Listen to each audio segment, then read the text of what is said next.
BJP జాతీయ అధ్యక్షుడు అమిత్ షా రాజ్యసభలో అడుగుపెట్టబోతున్నారు. ఆయనను రాజ్యసభకు పంపాలని బీజేపీ పార్లమెంటరీ బోర్డు నిర్ణయించింది. గుజరాత్ నుంచే ఆయన రాజ్యసభ ఎన్నికల్లో పోటీ చేస్తారు. ప్రస్తుతం ఆయన గుజరాత్ ఎమ్మెల్యేగా ఉన్నారు. మరో కేంద్ర మంత్రి స్మృతి ఇరానీ కూడా గుజరాత్ నుంచే రాజ్యసభకు పోటీ చేయనున్నారు.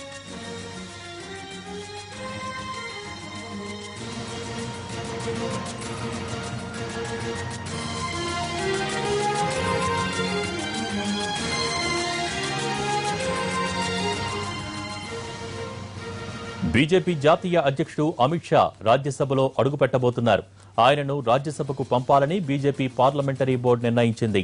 గుజరాత్ నుంచే ఆయన రాజ్యసభ ఎన్నికల్లో పోటీ చేస్తారు. ప్రస్తుతం ఆయన గుజరాత్ ఎమ్మెల్యేగా ఉన్నారు. మరో కేంద్ర మంత్రి స్మృతి ఇరానీ కూడా గుజరాత్ నుంచే రాజ్యసభకు పోటీ చేయనున్నారు.